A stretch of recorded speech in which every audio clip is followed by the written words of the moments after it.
존귀와 영광을 받으시기에 합당하신 우리 하나님 아버지, 이 시간 우리의 마음과 뜻과 정성을 모아 하나님을 찬양하오며 그 크신 은혜에 감사를 드립니다. 하나님의 은혜가 없었다면 저희는 아직도 세상에서 죄악의 문제를 해결하지 못하고 우리의 소망도 찾지 못했을 것입니다. 어리석게 살아갈 수밖에 없는 저희들에게 은혜를 베푸셔서 귀한 주의 자녀 삼아 주시고 지금까지 인도하여 주시니 감사드립니다. 사랑하는 주의 백성들을 친히 귀한 성전으로 불러주셨사오니 이 시간이 오직 말씀 충만, 은혜 충만, 성령 충만으로 가득 찰 수 있는 복된 자리가 되도록 역사하여 주시옵소서. 이 시간 저희의 죄악들을 주님 앞에 고백합니다. 우리의 욕심과 고집, 믿음 없음을 용서하여 주옵소서. 주님께서는 십자가에 피 흘려 죽으시기까지 저희들을 살리셨는데 나는 자신을 포기하지 못하고 주님을 다시 한번 십자가에 못 박았습니다. 나는 변화되지 않으면서 남이 변화되기를 원했습니다. 내가 먼저 손 내밀지 않으면서 남이 먼저 손 내밀기를 원했습니다. 하나님, 나는 먼저 사랑하지 않으면서 사랑받으려고 애썼습니다. 우리를 주의 은혜로 녹여주시고 주의 손으로 고쳐주시며 주의 은혜로 저희들을 변화시켜 주옵소서. 하나님, 세상의 수많은 교회 가운데 50년 전에 이곳에 하나님이 사랑하는 우리 교회를 세우시고 만 가지 복을 다하여 주시고 여기까지 인도하여 주심을 감사드립니다. 우리가 한 지체가 되어 서로 사랑하고 감싸주며 주님의 큰 뜻을 이루는 귀한 교회를 섬기게 하심도 감사드립니다. 특별히 희년을 맞아 주의 은혜의 해를 선포합니다. 이 교회가 꿈을 향해 나갈 수 있게 하시고 그 꿈을 기대하고 소망하며 합력하여 선을 이룰 수 있기를 소원합니다. 하나님, 저희가 가장 행복하고 복된 교회, 복된 성도들이 되기를 소원합니다. 하나님께서 허락하신 우리의 가정들이 주님 안에서 행복한 가정들이 되게 하여 주옵소서. 그리하여 세상 가운데 희망의 빛을 드러내며 우리 하나님 영광을 위하여 사용되어지기에 부족함이 없도록 역사하여 주시옵소서. 다음 세대들이 하나님 앞에서 믿음으로 바로 서게 하옵소서. 세상의 풍조가 날로 악해져 가도 그 속에서 살아가는 우리의 믿음의 세대들이 세상의 헛된 것을 본받지 않고 오직 그리스도께 속하여 말씀으로 행하기를 소망합니다. 주님을 의지하며 학업에 정진하게 하시고 병들이 있는 이 세상을 일으킬 훌륭한 일꾼들로 자라게 하시어 하나님 나라를 확장하는 일에 쓰임받는 다음 세대들이 되게 하여 주옵소서.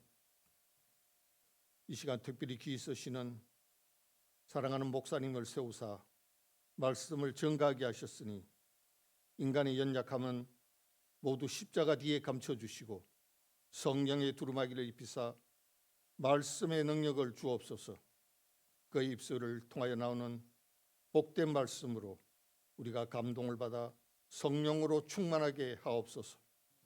믿음이 약한 성도들에게는 확고한 믿음을, 시험 중에 있는 성도들에게는 이길 수 있는 확신을 주셔서 더욱 굳건한 믿음으로 충만하게 하옵소서.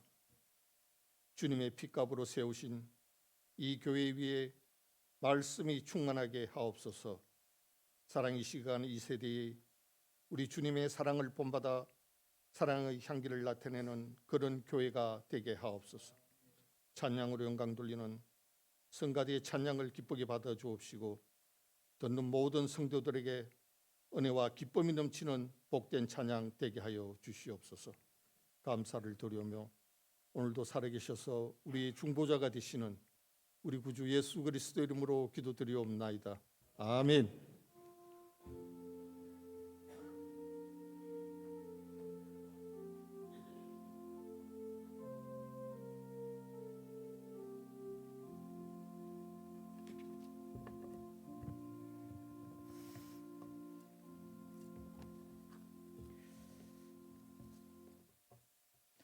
오늘 우리 주신 하나님 말씀입니다. 로마서 2장 17절에서 29절 말씀, 하나님 말씀. 로마서 2장 17절에서 29절 말씀 우리 함께 교독합니다. 유대인이라 불리는 내가 율법을 의지하며 하나님을 자랑하며 율법의 교훈을 받아 하나님의 뜻을 알고 지극히 선한 것을 분간하며 맹인의 길을 인도하는 자요 어둠에 있는 자의 빛이요 율법인 직과 비밀리의 모본을 가진 자로서 어리석은 자의 교사여 어린아이의 선생이라고 스스로 믿으니 그러면 다른 사람을 가르치는 내가 내 자신은 가르치지 아니하느냐? 도둑질하지 말라 선포하는 내가 도둑질하느냐? 간음하지 말라 말하는 내가 간음하느냐 우상을 가증히 여기는 내가 신전의 물건을 도둑질하느냐 율법을 자랑하는 내가 율법을 범함으로 하나님을 욕되게 하느냐? 기록된 바와 같이 하나님의 이름이 너희 때문에 이방인의 중에서 모독을 받는도다. 내가 율법을 행하면 할례가 유익하나 만일 율법을 범하면 내 할례는 무할례가 되느니라. 그런즉 무할례자가 율법의 규례를 지키며 그 무할례를 할례와 같이 여길 것이 아니냐. 또한 본래 무할례자가 율법을 온전히 지키면 율법 조문과 할례를 가지고 율법을 범하는 너를 정죄하지 아니하겠느냐. 무릇 표면적 유대인이 유대인이 아니요 표면적 육신의 할례가 할례가 아니니라. 29절 오직 이면적 유대인이 유대인이며 할례는 마음에 할지니 영에 있고 율법 조문에 있지 아니한 것이라. 그 칭찬이 사람에게서가 아니요 다만 하나님에게서니라. 아멘.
할렐루야.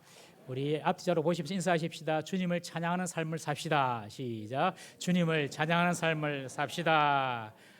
그렇습니다. 우리는 사나 죽으나 주님을 높이고 주님을 증거하고 주님을 찬양하는 삶을 사는 하나님의 백성인 줄로 믿습니다. 오늘도 거룩한 주일 오신 여러분들 환영하고 축복합니다. 제가 하나님이면 그냥 하늘 문을 열고 그냥 여러분들에게 팍팍 복을 주고 싶어요. 오늘 찬양 얼마나 은혜스러운지. 다 천사 같아요, 천사. 예. 집에 돌아가면 어떻게 변할지 모르지만은 일단은 천사 같아요. 하나님을 찬양하니까 높이니까 천사 같은 거예요. 부족한 사람도 하나님을 높이면 천사 같습니다.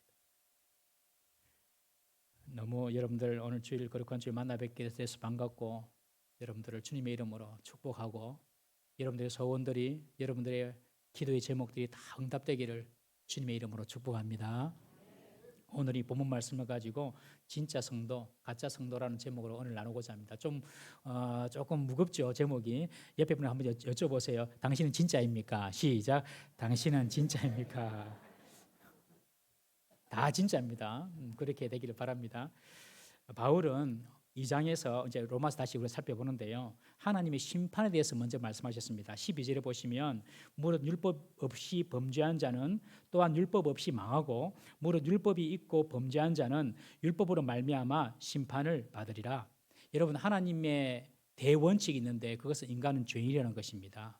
그래서 모든 인간은 하나님의 심판을 받아야 된다. 그것은 하나님의 율법을 먼저 받은 유대인도 마찬가지고 유대인들은 그 율법 보고 너희들이 그 법대로 살지 못했으니까 심판받는 것이고 율법이 없었던 이방인들도 하나님을 몰랐던 이방인들도 그들의 양심이 증거가 되어가지고 그 양심을 보고 하나님이 심판하신다는 겁니다. 여러분, 하나님이 죄인된 인간을 심판하신다. 여러분, 이것이 대단한 무서운 일이죠. 그래서 오늘 바울은 인간이 피할 수 없는 하나님의 심판의 대상자다, 이것을 먼저 말씀하고 난 이후에 그 다음에 복음을 이야기합니다. 왜냐하면 그냥 복음만 이야기하는 것이 아니라 인간이 심판받을 수 없는, 저주받을 수밖에 없는 죄인이기 때문에 이 심판을 어떻게 우리가 피할 수 있는지, 어떻게 이 심판을 이길 수 있는지 복음을 전가하기 위해서 먼저 심판을 이야기한 것입니다. 여러분, 심판이 없다면 인간의 죄를 대신하여 죽으신 예수님의 대속의 죽음도 무가치한 일이죠. 심판이 없으면 복음이 필요가 없습니다. 그냥 살다가 죄짓다가 죽으면 끝, 이러면 그냥 마음대로 죄짓다가 살다가 끝나지요. 그런데 심판이 있다는 거예요. 그런데 그 심판을 이기게 해주시고 그 심판을 극복하게 해주시고 그 심판을 피해갈 수 있는 길이 있습니다. 그것이 바로 예수님의 대속의 십자가 죽음입니다. 그 십자가를 믿으면, 그 대속의 십자가의 죽음의 믿음을 가지고 있으면 여러분, 심판받지 않는 거예요. 병을 고치기 위해서 병을 먼저 진단하듯이 인간이란 심판받을 수밖에 없는 죄인인 것을 먼저 진단하는 것입니다. 여러분, 스스로 건강하다고 생각하는 자들에게는 의사가 필요가 없습니다. 스스로 나는 괜찮다, 건강하다, 그런 사람은 의사가 필요가 없죠. 의사에게 갈 일도 없습니다. 그러나 내가 죄인이다, 내가 병들었다라고 생각하면 이제 의사를 찾아가는 것처럼 스스로 의인이라고 생각하고 스스로 죄인이 없다, 나는 죄가 아니다, 죄 지은 일이 없다, 그렇게 생각하는 분들에게는 복음이 필요가 없다는 것입니다. 교회는 자기가 죄인이라고 인정하는 사람만이 교회에 올 수 있습니다. 스스로 어렵다라고 생각하는 사람은 교회에 올 필요가 없습니다. 여러분, 하나님이 계시나 안 계시나 이것을 먼저 생각하기 전에 내가 죄인인가 죄인이 아닌가 이것을 먼저 돌아보셔야 됩니다. 심판받을 대상에 대해서 바울은 말하면서 먼저 하나님의 선택하심을 입은, 그래서 율법을 먼저 받은 유대인들, 이 유대인들의 죄를 먼저 지적하지 않습니까?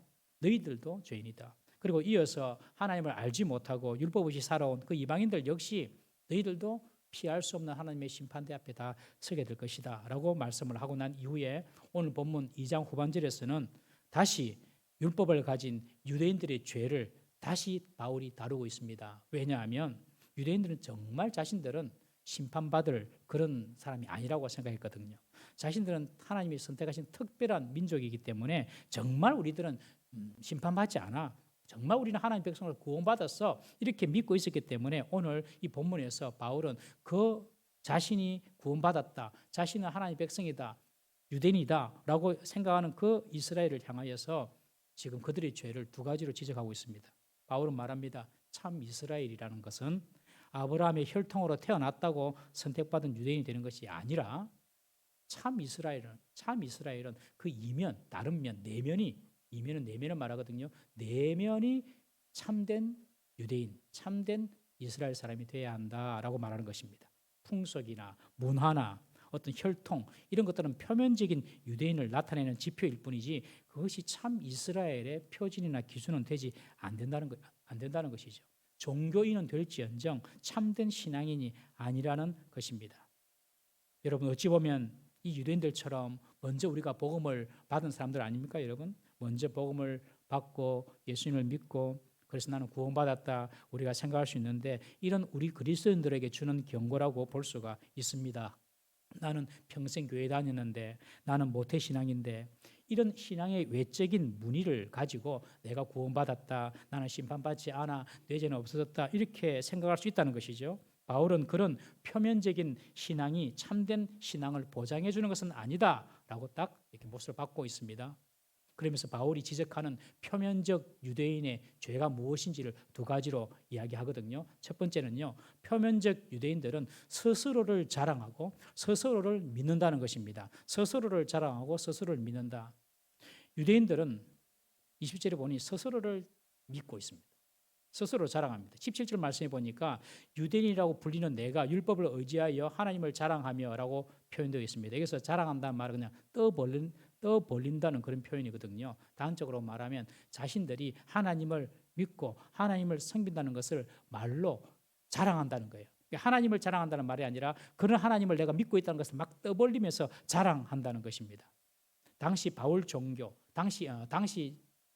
당시 종교는요. 유일신을 믿는 종교는 유대교밖에 없었습니다. 유대교만 유일신을 믿었어요. 오늘날도 유일신을 믿는 종교는 세 개밖에 없습니다. 기독교, 유대교, 회교, 이슬람교. 유일신을 믿는 종교는 이 세 개밖에 없어요. 어떤 분은 부처님이 신이지 않는가 그렇게 생각을 하거든요. 불교의 석가모니를 신으로 생각하는데 불교에서는 석가모니를 신으로 보지 않습니다, 여러분. 완벽한 깨달음을 가진 인간으로 보지 신으로 보지 않습니다. 석가모니 스스로도 생전에 그런 말씀하셨습니다. 나는 사람도 아니고 신도 아니다. 나는 사람도 아니고 신도 아니다. 석가모니의 관심은 신이나 우주, 내세 이런 형이상학적인 그런 문제 그게 관심이 없었어요. 그냥 인생 문제의 본질, 인간이 경험하고 깨닫는 이것이 현실적인 문제가 중요하다. 그게 관심이 있었거든요. 한 제자가 석가모니에게 몇 가지 질문을 했습니다. 선생님, 우주가 영원합니까? 영원하지 않습니까? 우주는 유한합니까? 무한합니까? 선생님, 영혼과 육체는 동일한 것입니까? 별개의 것입니까? 그러자 석가모니는 묵묵부답 아무 대답도 안 했어요. 그런 형이상학적인 논의는 인생이 무용하다. 그거 지금 따지고 있을 때가 아니다. 그것은 인생의 깨달음에 별로 도움이 안 된다. 그러면서 그냥 묵묵부답 그냥 무시해버렸어요.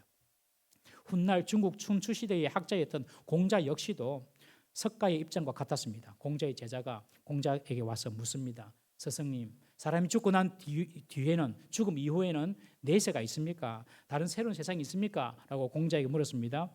그러자 공자가 하는 말이 내가 이 땅의 생도, 이 땅의 인생도 잘 알지 못하는데 어떻게 죽음 이후에 무엇이 있는지 내가 어떻게 알 수 있으랴? 그런 대답을 했어요. 석가든지 공자든지 인간의 인식을 초월한 형이상학적인 그런 문제보다도 인간이 이해할 수 있고 인간이 경험하는 일에 대한 깨달음이 중요하다. 그렇게만 가르쳤어요. 왜냐하면 석가모니도 공자도 신이 아니고 사람이기 때문에 그렇습니다. 바울 당시 로마도 그리스 시대에, 로마 이전에 그리스였죠. 그리스 시대에 인간이 만든 신화가 있었습니다.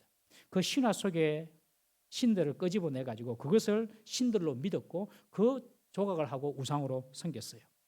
뿐만 아니라 황제를 신으로 섬겨서 황제 우상을 섬기기도 하고 심지어 자연이나 동물 형상을 만들고 신으로 섬기던 때가 바로 바울 당시의 신관이었습니다. 로마의 신관은 다신교며 혼합적인 신을 믿고 있었던 것이죠. 한마디로 여러 잡신을 다 신으로 믿고 있었던 것입니다. 여러분 오늘날도 보십시오. 여러 신을 믿잖아요. 사주팔자 따지고 띠 따지고 60갑자, 12지지 이런 거 다 표준 삼아서 인간의 인생 운명을 점치려고 하지 않습니까? 여러분 12지지가 무엇입니까? 자축인묘, 진사오미, 신유술에 전부 다 그것이 호랑이, 토끼, 용, 매, 말, 또 소, 원숭이, 닭, 돼지, 개, 쥐, 양 동물띠.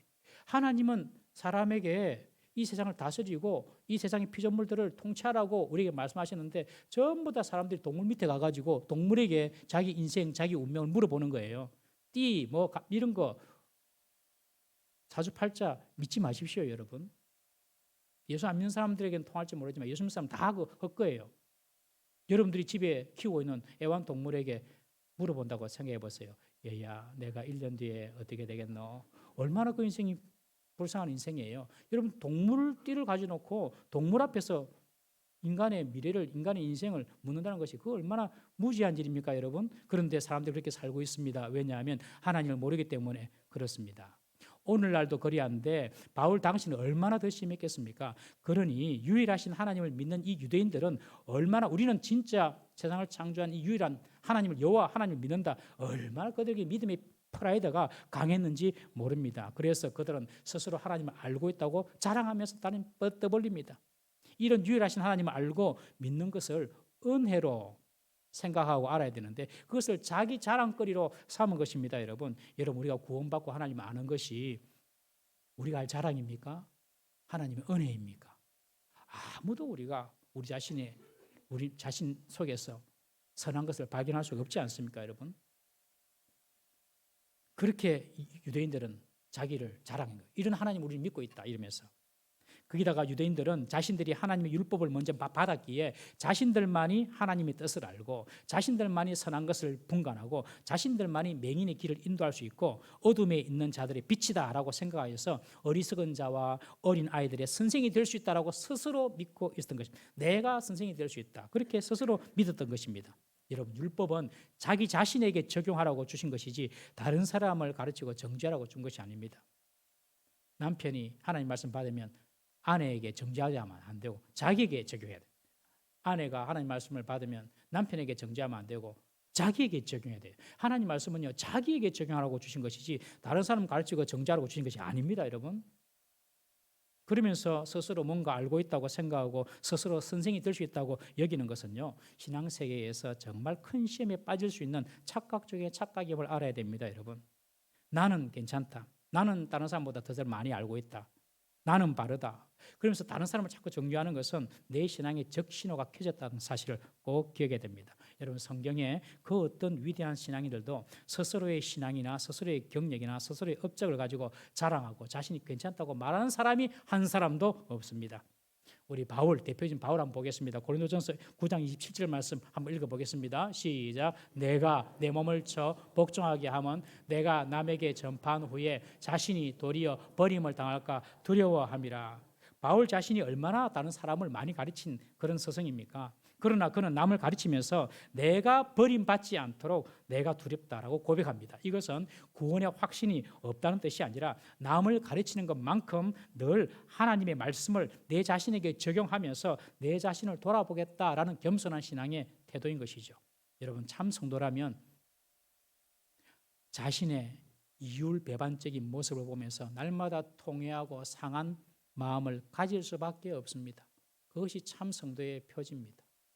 늘 자신을 보면서 내가 예수님을 믿는다고 하는데 내가 주님을 위해서 산다고 하는데 정말 나는 주님을 제대로 믿는 것도 아니고 주님을 위해 사는 것도 아니고 여전히 나를 위해 살고 있구나. 내가 믿음으로 산다고 다짐하지만은 여전히 세상 염려 근심 속에 빠져 있고 내 육신의 소욕과 욕심을 따라서 살고 있구나. 여러분 참 성도라면 반드시 그렇게 자신을 보게 됩니다. 빛 되신 예수님께 가까이 나올수록 먼지 같은 우리의 허물과 죄가 자꾸 이렇게 선명히 보이게 되는 것이죠. 예수님께 가까이 가지 않으니까 자기의 허물을 보지 못하는 것입니다. 바울은 이런 자신의 육체의 연약함을 절감하고 날마다 자신이 하나님의 구원에 떨어지지 않기를 스스로 노력한다고 지금 고백하는 것입니다. 이런 바울에게 자기 자신에 대한 자랑은 찾아볼 수가 없습니다. 이것이 참 그리스도인입니다. 참 신자. 구약도 보십시다. 이사야 6장 5절 말씀 한번 읽어보겠습니다. 구약 이사야 6장 5절 시작. 그때에 내가 말하되 화로다 나여 망하게 되었도다. 나는 입술이 부정한 사람이요 나는 입술이 부정한 백성 중에 거주하면서 만군의 여호와이신 왕을 배웠음이로다 하였더라. 이것은 이사야가 성전에서 하나님의 임재를 경험하고 고백한 내용이거든요. 하나님을 딱 만나니까 내가 지금까지 말한 것이 정말 잘못된 말이었구나. 정말 내가 위선적인 말을 많이 했구나. 내가 이 부정한 백성 중에 거했던 그런 나 죄인이구나. 그러면서 내가 하나님을 배웠다. 그렇게 고백하는 것이죠. 여러분 하나님의 임재를 경험하면요.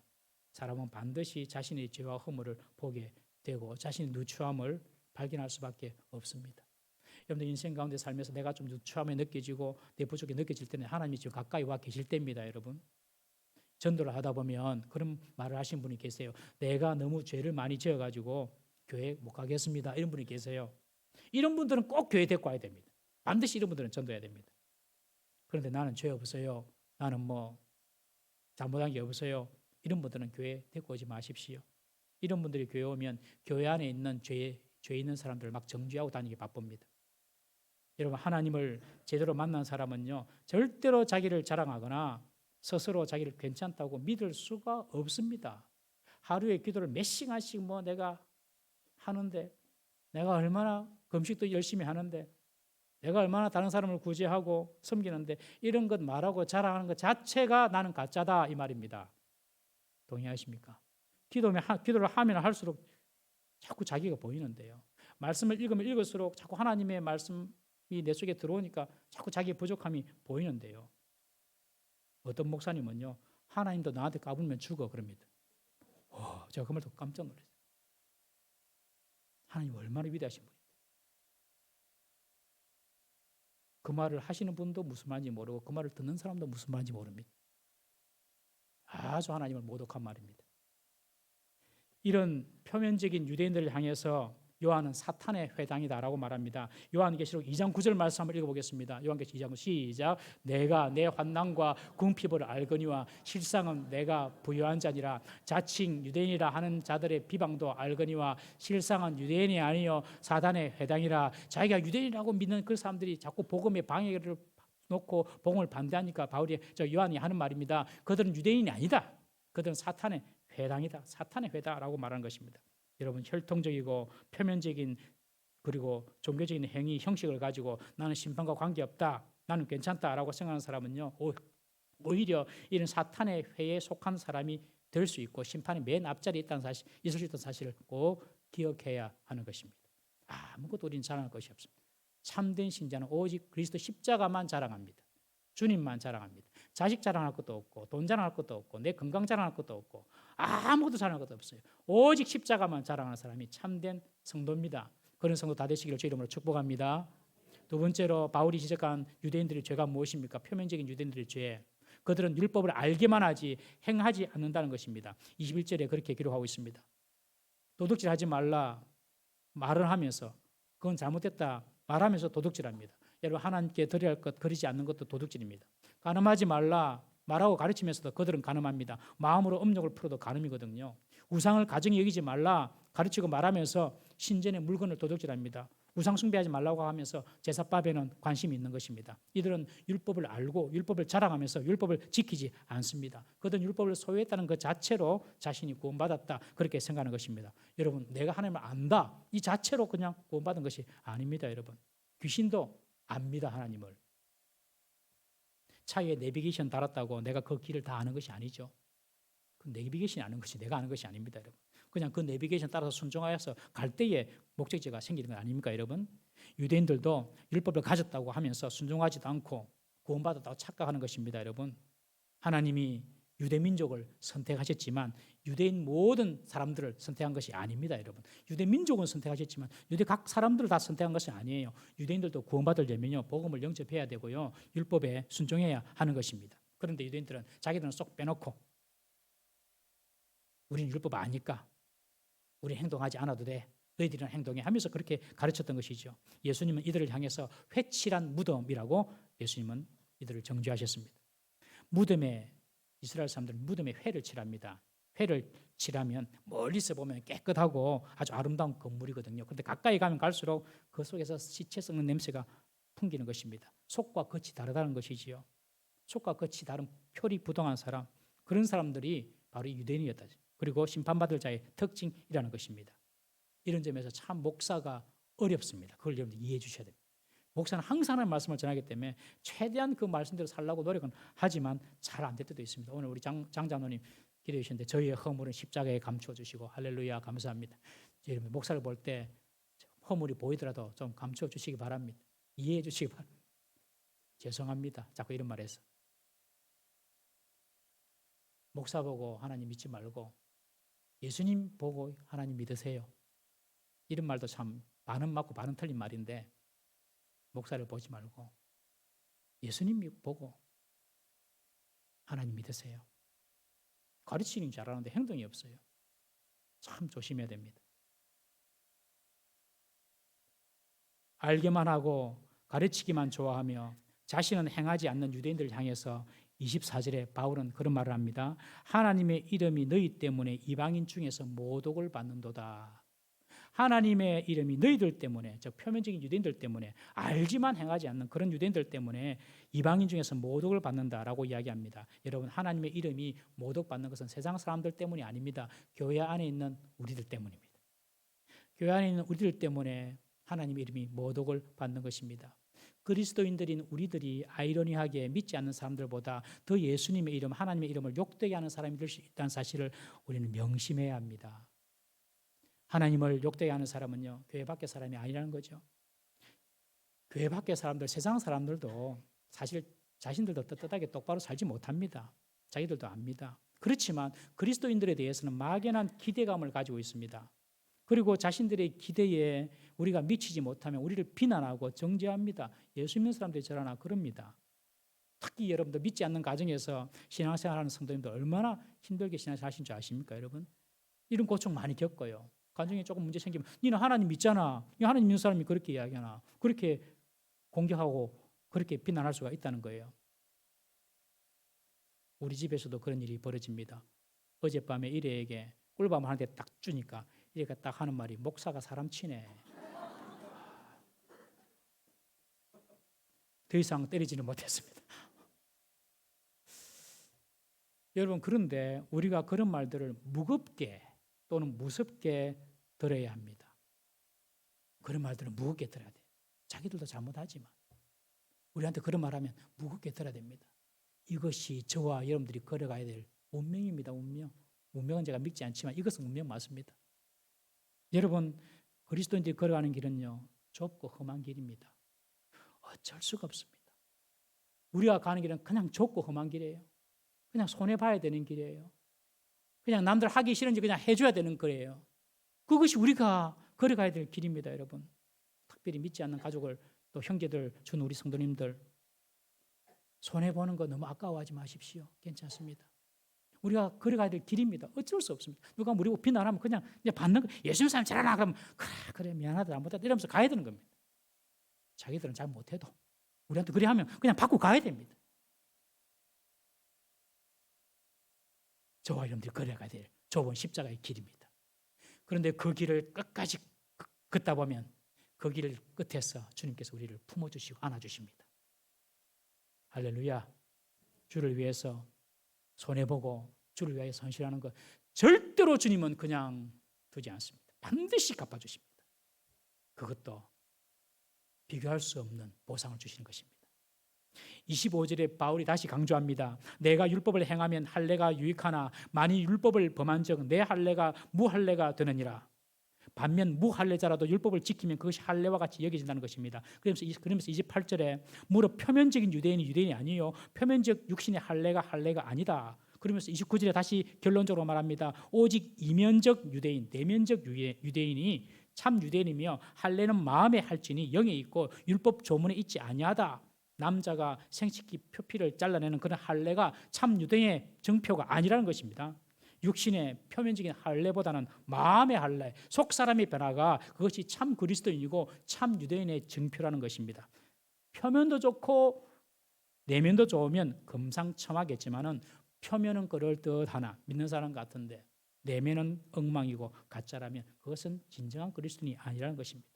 종교의 형식만 있고 신앙적인 내용이 없으면 하나님께 합당하지 않다는 것입니다. 여러분 우리가 주고받는 선물도 보십시오. 누가 우리에게 선물을 주고 또 우리가 선물을 할 때에 그 마음에 정말 진실한 사랑과 애정이 담겨지지 않은 그런 선물 의미가 없습니다. 여러분 그런 선물 뭐가 의미가 있어요? 마음이 없는데 특별히 부부 사이에 전혀 선물을 안 사오다가 선물을 사면 뭔가 좀 캥긴 것이 있다 그렇게 생각하시면 맞습니다. 멀어진 마음을 위장하려고 그렇게 선물을 하는 경우가 있습니다. 물론 좀 잘해보려고 새 마음으로 선물하는 것은 좋습니다만은 자신을 위장하려고 상대에게 자신의 죄를 가리려고 선물하는 것은 그것은 바른 선물이 아닙니다. 마음이 담기지 않은 선물 의미 없습니다. 여러분 몇 캐릭짜리 다이아몬드를 선물로 한더라도 거기에 살아놓은 마음이 담기지 않으면 구리반지보다도 못한 것 아닙니까 여러분? 마음이 담긴 선물은 크든지 작든지 비싸든지 적든지 그것이 하나도 중요하지 않습니다. 그것이 진짜 선물이기 때문에 그렇습니다. 여러분 그와 마찬가지로 우리가 하나님 앞에 예배하고 하나님의 법을 따르고 하나님께 헌신할 때에 우리의 속마음을 드려야 됩니다. 겉으로 할래 했지만 속마음은 하나님의 말씀에 순종할 마음도 없고 생각도 없고 그렇게 하면 표면적인 유대인이 되는 것입니다. 우리의 마음을 하나님께 드려야 됩니다. 여러분 예배 드릴 때에도 그냥 억지로만 예배 드리는 것이 아니라 내가 하나님께 감사하러 오늘 교회 가야지, 내가 하나님의 성호를 높여드려야지, 내 입을 열어서 하나님의 이름을 높여드려야지, 그리고 하나님을 기쁘시게 하는 그런 내가 헌신과 봉사를 해야지, 그런 마음을 먼저 드릴 수 있기를 주의 이름으로 축원합니다. 사도 바울이 주장합니다. 민족적이거나 혈통적인 표면적인 유대인보다는 영적이고 신앙적이고 이면적인 유대인이 진짜 유대인이다. 오늘날로 보면 무늬만 성도, 겉모습만 성도 이건 안 된다는 것입니다. 속 사람이 진정한 성도가 되어야 됩니다. 여러분 성도들끼리 밖에 식당에서 식사할 때 정말 조심해야 됩니다. 서로 권사님, 집사님 다 불러놓고 밥 먹으면서 교회 부정적인 이야기하고 목사님 욕하고 다른 성도 욕하고 권사님, 집사님 다 불러놓고 다 이게 옆에서 다 안 듣는 것 같아도 다 보고 듣거든요. 식당이든 카페든 딱 가면 믿는 사람들은 딱 모이면 다 알잖아요. 말하는 용어가 다르잖아요. 카페든 식당이든 다 모여서 믿는 사람들이 다 아는데 일하시는 분들에게 이런저런 불평하고 함부로 하고 종업원이 나이가 어리다고 반말하고 그러면 안 됩니다. 식사 한 끼 먹으면서 황제 대접 받으려고 그러고 황후 대접 받으려면 안 됩니다. 예수 믿는 사람들의 수준이 예수 안 믿는 사람들 수준보다 좀 더 높아야 됩니다. 동의하시면 아멘. 우리 수준이 좀 더 높아야 됩니다. 저는 이런 분을 보았어요. 다행히 우리 교회 성도님은 아닌데 식당에서는 이분은 목사님이세요. 저를 소개를 해요. 귀한 목사님 오셨는데 맛있는 거 주세요. 그러면서 하시는 말씀이 왜 반찬이 이렇게 맛이 없노? 오늘은 고기가 별로 안 좋네. 빨리빨리 음식 가지고 나오지. 왜 이렇게 더디냐고. 막 종업원을 타박하는 거예요. 제가 밥을 안 먹고 나오고 싶었습니다. 목사라고 소개는 하지 말지. 그냥 사장님이라고 하지. 너무 불편했어. 우리 동부 삼일교회는 최소한 안 믿는 세상 사람들보다는 좀 더 격이 있고 품위도 좀 고상하고 인격도 성숙한 그런 수준 있는 사람이 되기를 주의 이름으로 축원합니다. 저부터 노력하겠습니다. 그러려면 우리의 속 사람이 진짜 그리스도인이 되어야 됩니다. 여러분 표면적인 그리스도인 말고 진짜 내 속이 그리스도인이 되어야 됩니다. 바울은 율법을 가졌다고 신앙의 형식과 전통이 있다고 참 유대인 되는 거 아니다. 알고 있다고 그거 참 유대인 아니다. 내면적으로 진정으로 하나님의 백성이 되어야 된다라고 촉구하고 있습니다. 우리들도 종교의 형식만 있는 그런 그리스도인이 아니라 우리의 내면이 진실하고 정직하고 예수님을 닮은 참된 성도가 되기를 주의 이름으로 축복합니다. 이런 사람은요, 사람이 칭찬하는 사람이 아니라 하나님이 칭찬하는 사람이다라고 바울은 말하고 있습니다. 이런 사람은요, 참 성도는요, 사람의 칭찬에 너무 목 매달지 않습니다. 하나님의 칭찬이 중요한 것입니다. 하나님의 칭찬. 그것이 참된 성도의 표지인 것입니다.